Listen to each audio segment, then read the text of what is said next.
होती थी, एक तुम्हारी परिमेय और अपरिमेय।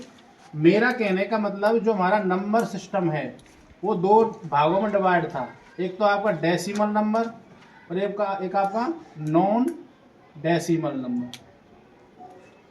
इसके नीचे कॉम्प्लेक्स नंबर आता था, इसके नीचे रियल नंबर आता था, और रियल नंबर दो संख्याओं से मिलकर बना होता था, जिसको एक तो परिमेय और दूसरी को अपरिमेय कहते थे। परिमेय संख्या वो होती थी जो p बटे q के रूप में होती थी, q नॉट इक्वल टू 0 के होता था, और p और q बिलोंग्स टू इंटीजर होते थे। लेकिन अपरिमेय संख्या वो थी जिनका हम रूट लें और मान पॉइंट में निकल गए 1.141, √3 का मान होता है 1.732। यानी कि अगर मैं √5 भी लूँ यहाँ पे तो उसका मान भी 2 पॉइंट कुछ आता है। यहाँ पे कितना हमारे √5 है ना, तो क्या हमारे अपरिमेय संख्या है, क्या हमारा ये और अपरिमेय जो संख्या होती है उसमें आपको स्पेशल इस बात को ध्यान में रखना है कि अपरिमेय क्यों है। अपरिमेय वो इसलिए होगी क्योंकि वह परिमेय नहीं है। भाई लड़का लड़का क्यों होता है, क्योंकि वो लड़की नहीं होती है। आर्य में यानी कि अपरिमेय का आप सिद्ध करने के लिए क्या करोगे, यानी कि ये परिमेय नहीं होनी चाहिए। कैसी नहीं होनी चाहिए? बाकी सारी परिमेय संख्याएं कैसे संख्याएं परिमेय। ये बात समझ आई सबको? अब मैं बात कर रहा हूं कि √5 को मैं सिद्ध कैसे करूंगा कि ये अपरिमेय है। तो मैं मानूंगा यहाँ पर सॉल्यूशन में, माना √5 एक परिमेय संख्या है। परिमेय संख्या, अब परिमेय संख्या है तो किस रूप में होगी? p बटे q के रूप में होगी। किस रूप में होगी? p बटे q। और q नॉट इक्वल टू किसके होगा? 0 के होगा। और p और q कौन होंगे हमारे यहाँ पे? इंटीजर। क्या होंगे? इंटीजर। तो ये मैंने मान लिया। अब मैं p और q की जगह पे दो सहभाज्य संख्या मान रहा हूँ। माना a तथा b दो सह अभाज्य संख्याएं, सह अभाज्य संख्याएं, सह अभाज्य संख्याएं हैं। अब आपको बात समझ में आनी चाहिए कि सहअभाज्य संख्या कायदे के में है। सहअभाज्य संख्या को आप अंग्रेजी में कहते हैं को प्राइम नंबर। क्या कहते हैं? को प्राइम नंबर। को प्राइम नंबर। अब को प्राइम नंबर कौन से होते हैं इस बात को समझो भाई। अगर जैसे मैंने 2/7 लिख दिया, क्या लिख दिया? 2/7 लिख दिया मैंने, तो 2/7 में अगर मैं 2 का और 7 का, इस 2 का और 7 का, ये तो होता है अंश। क्या होता है? अंश। और ये होता है हर। क्या होता है? हर। इसको अंग्रेजी में कहते हैं नॉमिनेटर और इसको कहते हैं डिनोमिनेटर। अंश को अंग्रेजी में क्या कहते हैं? नॉमिनेटर। और हर को क्या कहते हैं? डिनोमिनेटर। क्या कहते हैं? डिनोमिनेटर। अगर अंश और हर का अगर मैं HCF निकालूं, क्या निकालूं? HCF। और वो HCF अगर 1 निकल के आता है तो 2 और 3 को भिन्न के रूप में लिखने पर उन दोनों संख्याओं को सहअभाज्य संख्या कहते हैं। ये बात कौन कौन समझ में आएगी? जब जैसे मैंने 3/5 लिखा तो 3 का और 5 का अगर मैं HCF लेता हूँ, क्या लेता हूँ? कितना आएगा? 1 आएगा।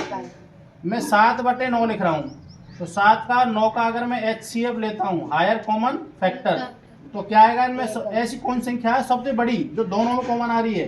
क्या है वो? 1। 11 लेता हूँ और मैं 12 लेता हूँ, इन दोनों का HCF कितना होगा? कितना होगा? 1।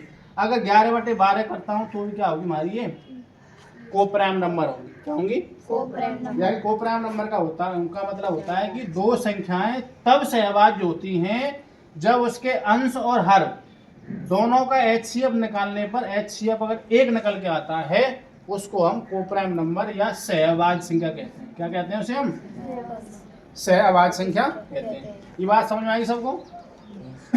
आगे का शुभन को आ जाएगी। अब मैं बात कर रहा हूँ जब दो सहअभाज्य संख्या मान, तो p की जगह पे क्या रखूंगा? a। क्या रखूंगा? a। और b q की जगह क्या रखूंगा तुम्हारा? मैं b। और ये मैं किसके बराबर लिख चल रहा हूँ? √5। यहाँ तक कोई दिक्कत? अब मैं क्या कर रहा हूँ, a में अगर यहीं रहने देता हूँ और b को इधर ले जाता हूँ, या फिर यहीं पे मैं दोनों तरफ वर्ग कर देता हूँ। क्या कर देता हूँ? दोनों तरफ वर्ग करने पर बोथ साइड टेकिंग स्क्वायर, तो लिख रहा हूँ यहाँ पे मैं दोनों तरफ वर्ग करने पर। क्या करने पर? वर्ग करने पर। तो a बटे b का होल स्क्वायर करूंगा मैं और अंडर रूट 5 का होल स्क्वायर करूंगा। स्क्वायर से रूट कैंसिल हो जाता है। क्यों? अगर जैसे मैंने अंडर रूट 5 लिखा ना, इसका मतलब होता है 5 की घात आधी। इसका मतलब क्या होता है? 5 की घात आधी। और 5 की घात आधी का अगर मैं स्क्वायर करता हूं तो 5 की घात आधी तो ये और गुणा 2 ये, 2 से 2 कट जाएगा। 5 की घात कितना बार? 1। इसका मतलब कितना होता है? 5। तो स्क्वायर से रूट क्या हो जाता है? कैंसिल। ये बात सबको समझ में आ गई? तो a का स्क्वायर करेंगे a स्क्वायर, b का स्क्वायर करेंगे कितना हमारा? b स्क्वायर बराबर कितना? 5। इसके नीचे मैं 1 रख रहा हूँ, इसका गुणा इससे और इसका इससे, इसका इससे करेंगे कितना हो जाएगा हमारा? a स्क्वायर बराबर ये कितना हो जाएगा? 5b square. कितना हो जाएगा? 5b square. अब मैं 5b स्क्वायर को इधर रख रहा हूँ और a स्क्वायर को इधर रख रहा हूँ, पक्षांतर कर रहा हूँ। तो 5b स्क्वायर बराबर किसके? a स्क्वायर के। तो b स्क्वायर बराबर कितना हो जाएगा? a स्क्वायर और ये बटे में कहाँ जाता है? नीचे 5। तो इस बात का मतलब क्या होता है? अगर a स्क्वायर के बटे में अगर 5 है, इस बात का मतलब क्या है? इस बात का मतलब ये है कि a स्क्वायर 5 से विभाज्य है। 5 से क्या है हमारा? विभाज्य है। विभाज्य का मतलब होता है कि a स्क्वायर में 5 का पूरा पूरा भाग जाता है। विभाज्य का मतलब क्या है? a स्क्वायर में 5 का पूरा पूरा भाग जाता है। अर्थात अगर a का मान 5 है तो 5 का स्क्वायर कितना होगा? 5 25 और 25 में 5 का पूरा पूरा भाग जाता है। अच्छा, इम्प्लाइज दैट, ये जो चिन्ह रहे हुए ना, या तो बोले इम्प्लाइज दैट। क्या बोले?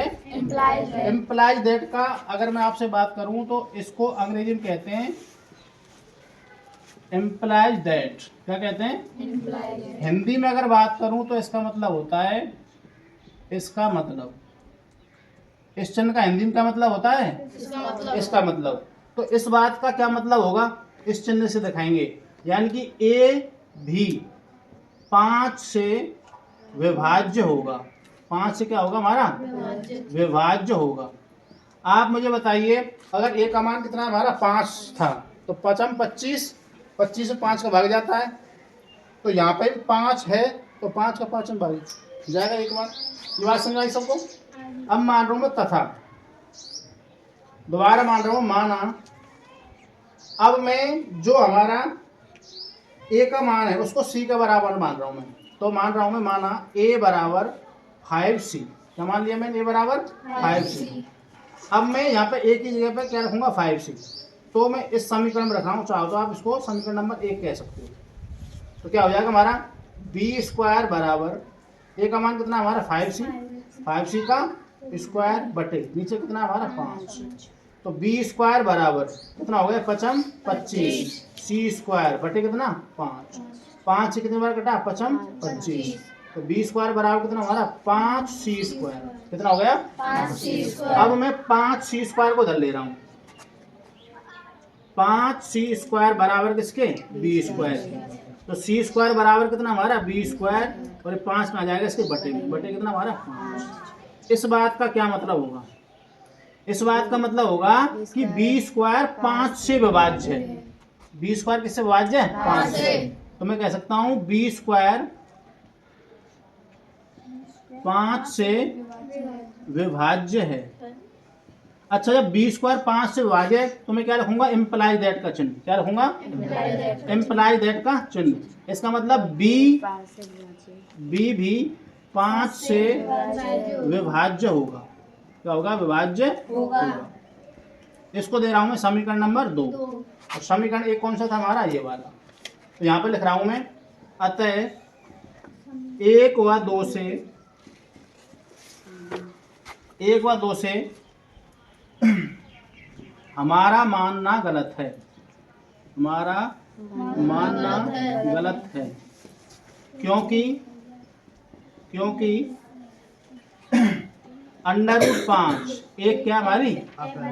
अपरिमेय संख्या है। अपरिमेय संख्या है। और नीचे लिखेंगे हेंस प्रूव। क्या लिखेंगे? Hence prove. नोट करेंगे सभी।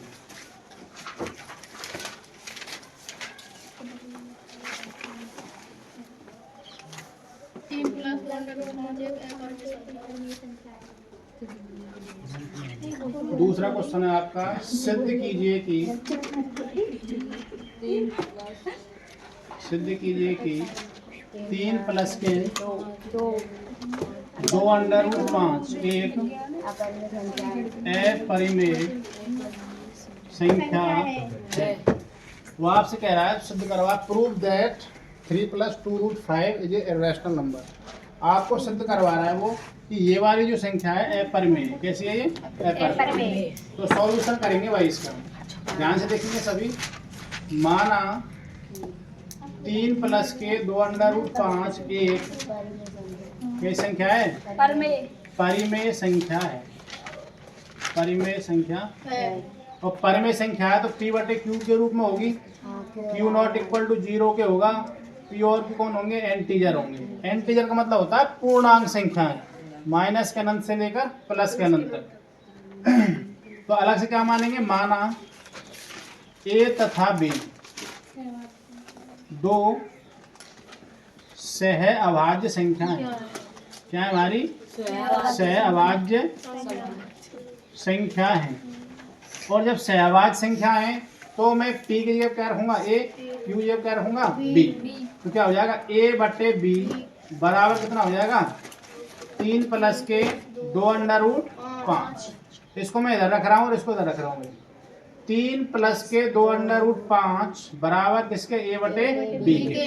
ध्यान देना भाई, तो 2 अंडर रूट 5 तो ऐसा कैसा, A/B ऐसा कैसा। इस 3 को अगर इधर ले जाओ किसका हो जाएगा? माइनस का 3। कितना हो जाएगा? माइनस का 3 रूट 5 बराबर, देखो एलसीएम कितना आ गया यहाँ पर। अगर मैं 1 मानता हूँ तो क्या आ गया? B। तो B का बीत क्या हो जाएगा? A माइनस का माइनस A का B में देंगे कितनी बार जाएगा? B बार। तो B गुणा 3 करके कितना हो जाएगा? 3B। कितना हो जाएगा? 3B। अब यहाँ पे जो 2 है ये वाला, ये कहाँ चला जाएगा? इसके बटे में। कहाँ चला जाएगा? इसके बटे में। तो अंडर रूट 5 बराबर कितना हो गया हमारा? A माइनस के 3B बटे में 2B। आपको पता है ये क्या हमारी? परमेय या अपरमेय? कैसी है हमारी? ये अपरमेय संख्या है। क्या संख्या है हमारी? ये अपरमेय संख्या है। और ये क्या हमारी? परिमेय है, क्योंकि ये P/Q के रूप में है। भाई आप मुझे बताइए ये क्या हमारा? पूर्णांक है। पूर्णांक में इस पूर्णांक घटाता हूँ, पूर्णांक बचेगा। बटे में क्या हमारा? पूर्णांक है। तो ऐसा नहीं लग रहा कि ये भी आपका P/Q के रूप में है। किसके रूप में है? तो ये क्या हो जाएगा हमारा? परिमेय। क्या हो जाएगा? परिमेय। ये हो जाएगी हमारी परिमेय संख्या। अब आप मुझे बताइए ये तो अपरिमेय है और ये परिमेय, तो मुझे बताइए परिमेय अपरिमेय के बराबर है सकेगा?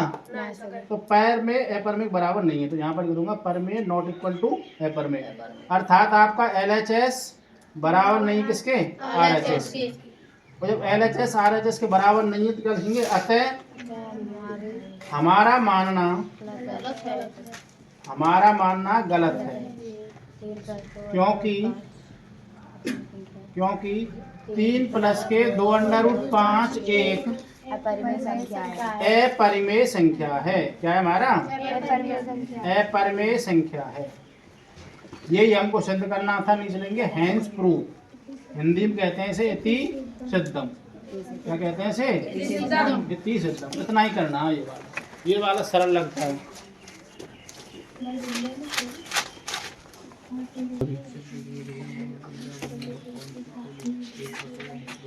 तीसरा सवाल है, सिद्ध कीजिए 1/√2 एक अपरिमेय संख्या है। अपरिमेय संख्या, ध्यान से देखेंगे भाई सभी। वही तरीका है, सॉल्यूशन करेंगे वही तरीका है अभी जो चल रहा था। माना 1/√2 एक परिमेय संख्या है। क्या मान लिया हमने? परिमेय संख्या है। और परिमेय संख्या तो किस रूप में होगी? P/Q। और Q नॉट इक्वल टू किसके होगा? और P और Q कौन होंगे? एंटीजर। ये बिलोंग्स टू का चिन्ह है भाई। किसका चिन्ह है? यानी P और Q इसके अंदर आते हैं। बिलोंग्स टू कहते हैं के अंदर। माना A तथा B दो सहअभाज्य संख्या है। क्या संख्याएं? सहअभाज्य संख्या है। और सहअभाज्य संख्या में क्या रखूंगा? A/B बराबर किसके? 1/√2। दोनों तरफ वर्ग करने पर, दोनों तरफ करने पर वर्ग करने पर, टेकिंग स्क्वायर बोथ साइड, क्या हो जाएगा तुम्हारा a बटे b का होल स्क्वायर बराबर 1 बटे अंडर रूट 2 का होल स्क्वायर। तो ये तो हो गया a स्क्वायर बटे b स्क्वायर, ये हो गया 1 का स्क्वायर कितना होता है 1, और रूट 2 का स्क्वायर करेंगे तो स्क्वायर से रूट कैंसिल हो जाएगा, क्या बचेगा 2, इसका इससे इसका इससे, इसका इससे करूँगा कितना हो जाएगा 2 a स्क्वायर बराबर इसके b स्क्वायर, इसके तो यहाँ पे a स्क्वायर बराबर कितना हो जाएगा b स्क्वायर बटे 2, कितना हो जाएगा।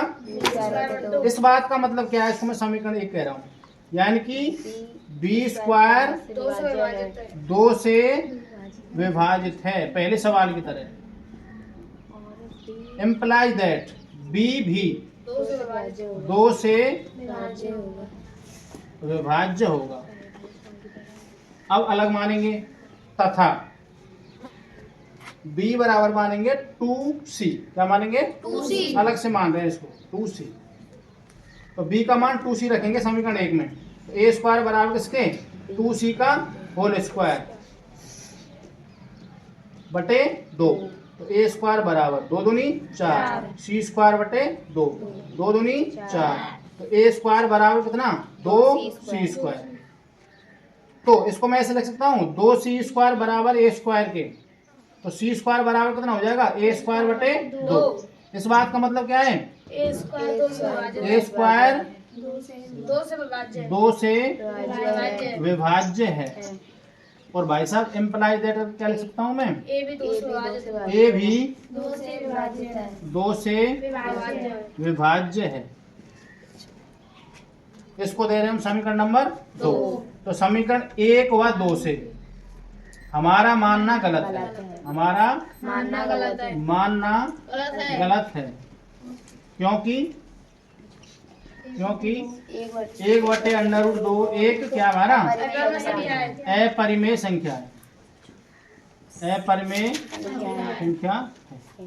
लास्ट में क्या लिखेंगे, हेंस प्रूव इति सिद्धम, नोट करेंगे सभी।